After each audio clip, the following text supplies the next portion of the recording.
being able to entice a man into bed or to have rough sex or whatever is not actually much of an achievement. It's pretty easy to do that, particularly as a young woman. What the feminist project has been, at least in the second half of the 20th century until now, has been about encouraging women to be more like men. And I think it is very clear and is becoming clearer over time that this isn't making women happy. Today we are reviewing this amazing episode by Louise Perry about the case against the sexual revolution. Let's dive into it. Forward in the book is that what the feminist project has been, at least in the second half of the 20th century until now, has been about encouraging women to be more like men in every possible way. So to imitate male sexuality, to gain access to the male sphere, to imitate the male life cycle in terms of things like prioritizing professional success over anything else, all this sort of stuff. And I think it is very clear and is becoming clearer over time that this isn't making women happy, and that actually most women do not see that as their aspiration in life. Most women want to either prioritize family life or to balance it against career. Most women want to spend more time with their children, not less. Most women want to aspire to stable and meaningful monogamous relationships rather than have sex like a man, as Sex and the City described it. And this is extremely obvious from polling. You ask British women and indeed American women all of these questions, and there's a fairly resounding majority, but that isn't what you hear represented in Westminster or indeed in Washington, because there's a really big gap between what most feminist lobbying organizations or advocacy organizations of all kinds and also in the media tend to represent as what women want and what women do actually want. So it is very true that feminism is pushing women to become much more like men. At the end of the day, they are using it because it's better for the employers to have more resources so they can pay their employees cheaper.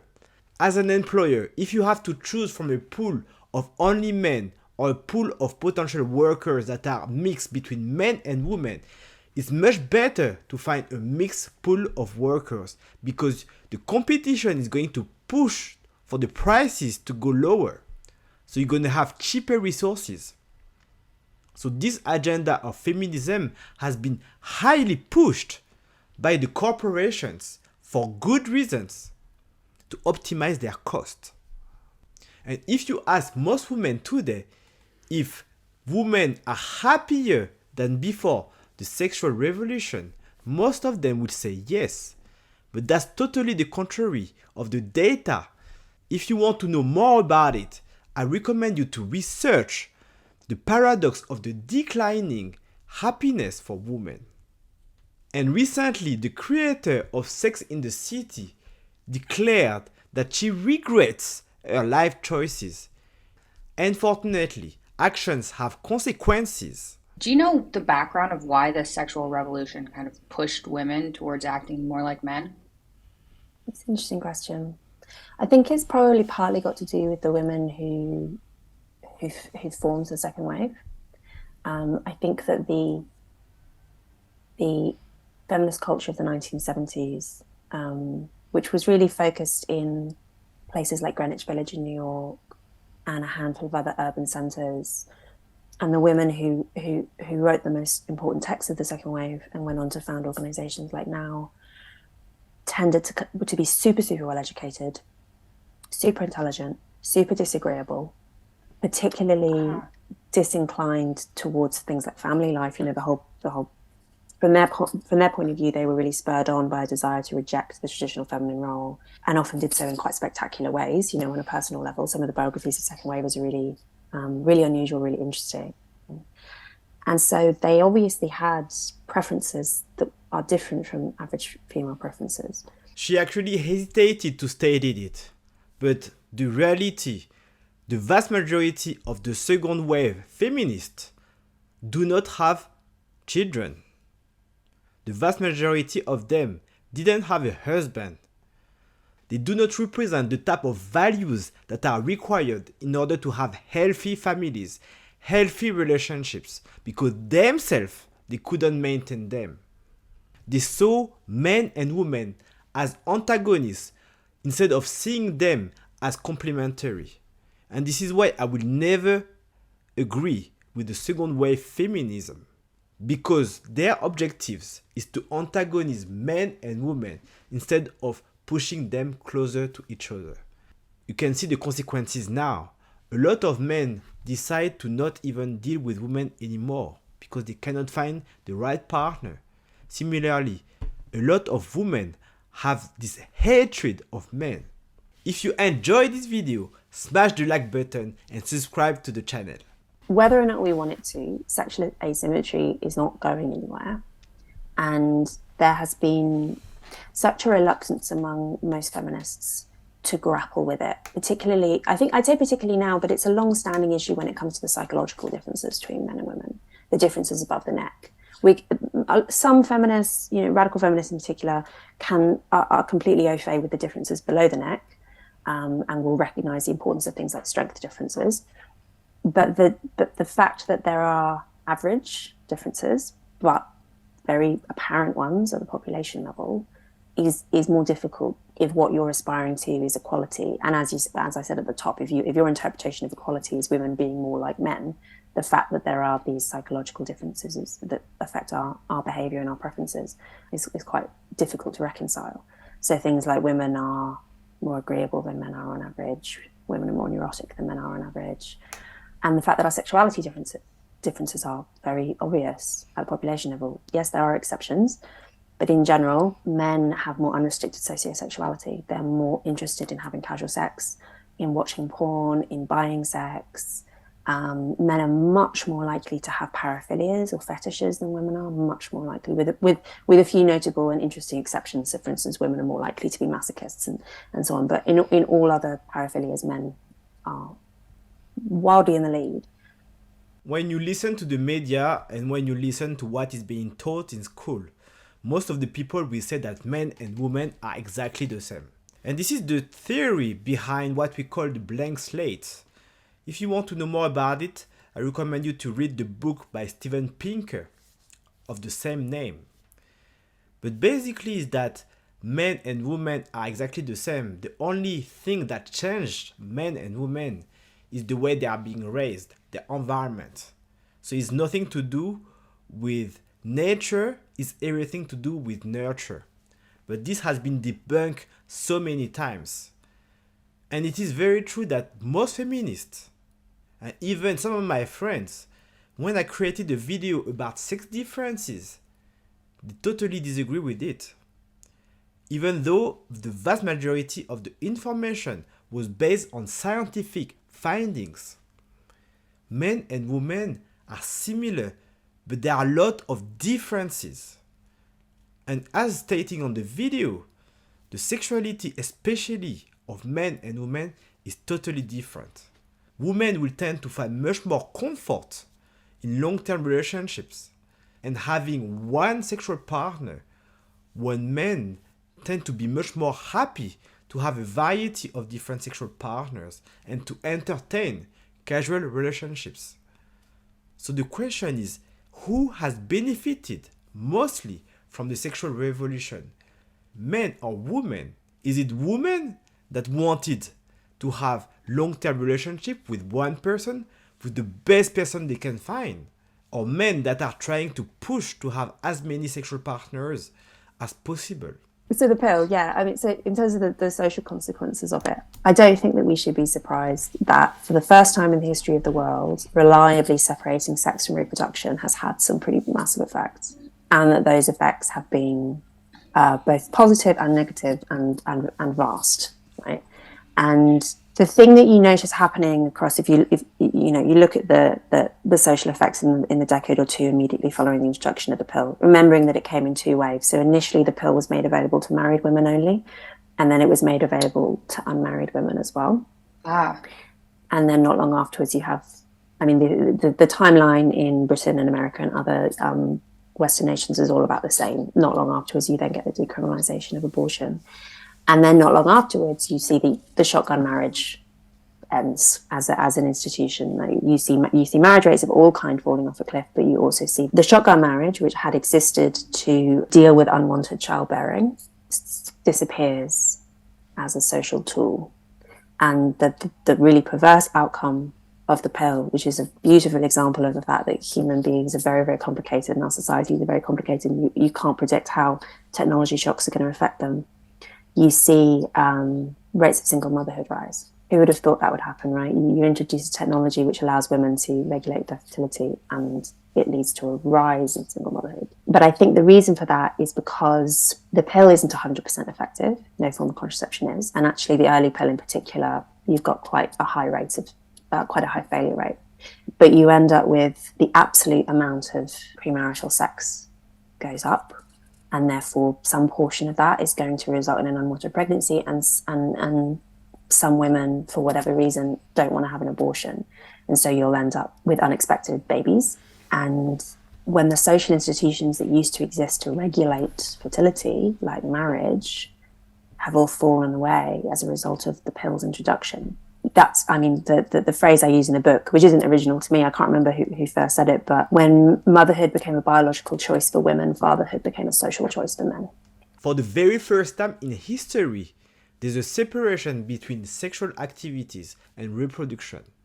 And on top of that, you will have the abortion question, where only one party can decide to abort the kid. And as a result, men have decided that instead of sticking around, especially when they do not have the right to keep the baby as well, then they just decide to leave. And that's very sad, because now, for the first time, we are separating the action themselves with the consequences.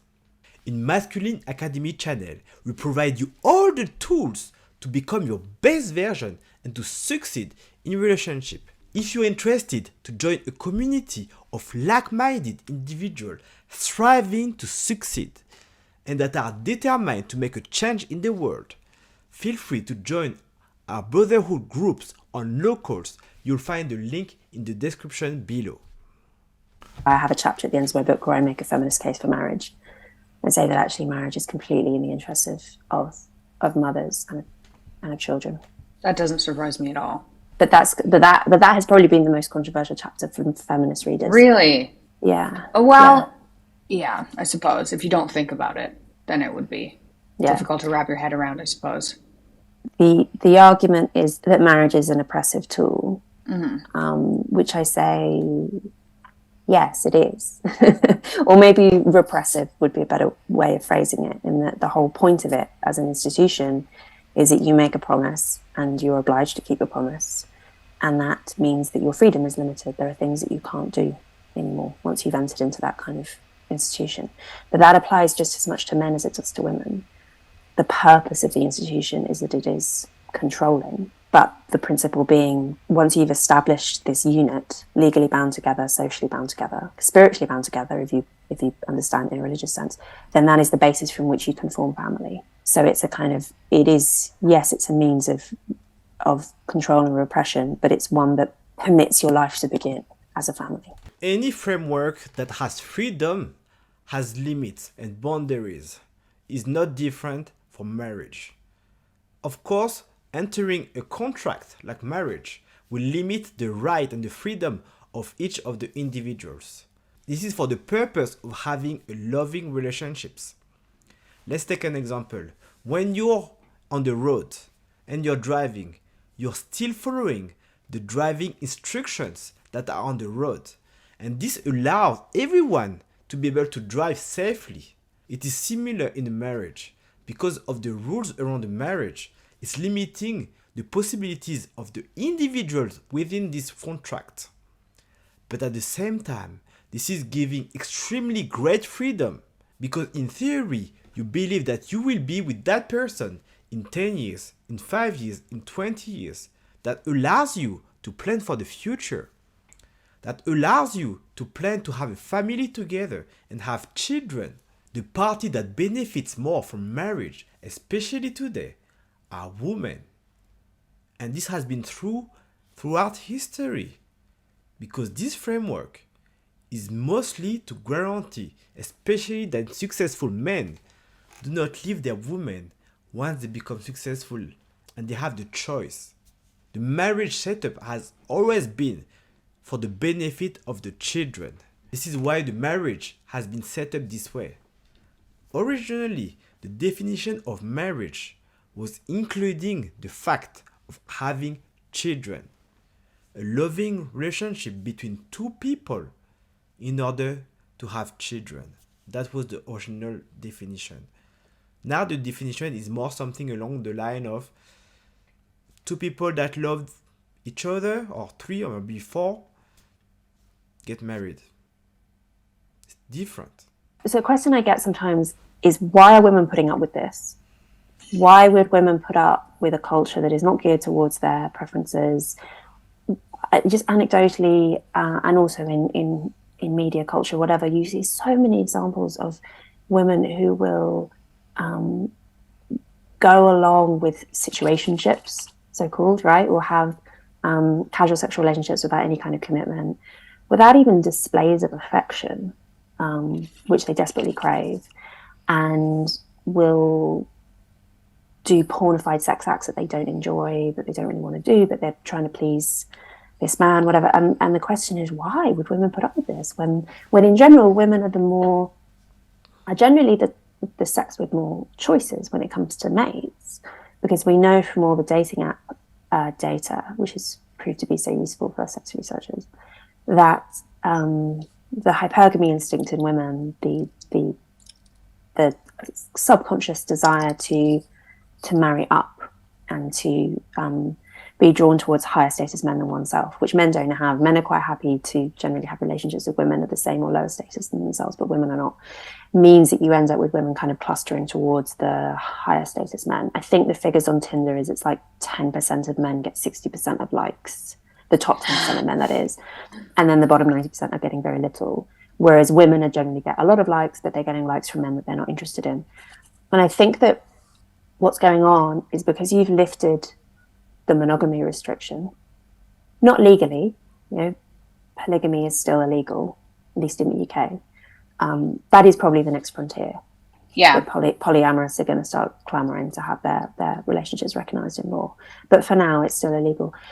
But in practice, because premarital and extramarital sex is now socially acceptable, these high status men who in previous era would have got married and would have removed themselves from the dating pool, instead are able to be serially monogamous, or even able to have simultaneous relationships with women who might not even realize, they're part of these harems, right? Digital harems. And I think that's why those women end up, those high status men are able to really, really set the terms. Because if a woman doesn't, say, have sex on the first date, it's easy enough to find another woman who will. So you end up with a slightly artificial level of competition between women who, there are actually enough men to go around, but there aren't enough men that they actually want to be with to go around. And so they're competing for a minority of men who basically have, it's kind of open season. They can demand that their own preferences be met. So this is a great description by Louise Perry based on data. Yes, the top men have all the choice in the world.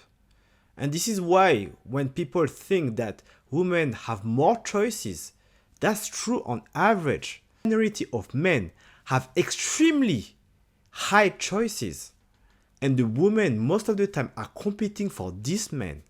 And the higher a woman is earning, the more social status she has, the smaller the dating pool for that person, because she can only marry up.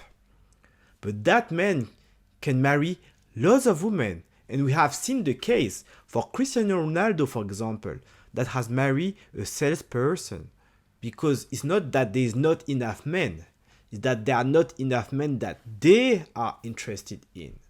Have it, being able to entice a man into bed or to have rough sex or whatever, is not actually much of an achievement. It's pretty easy to do that, particularly as a young woman. But because of that misunderstanding of the fact that men regard sex quite differently from women, I think that these young women don't know that because they've not learned it yet, and because the culture completely misinforms them about reality. I think that if they did know that, I don't think they'd be putting these videos on TikTok. Sex is not an achievement, and it shouldn't be regarded as such, especially for women. When you can go outside and pretty much all the men want to sleep with you, That is not an achievement to sleep with different men all the time. And this is why I do not recommend men to sleep around as well. That is not the right strategy. You should be able to find the right partner and create your family. As a man, this is the meaning, this is the purpose, to create the family of tomorrow, to have the children of tomorrow. If you want to have a traditional marriage, go for it. But make sure that you're a man of value, you're a man of reason, and as such, you understand that your role and responsibilities as a man is to be the provider and the protector. If you're interested to more reaction video, I suggest that you watch this video or this video.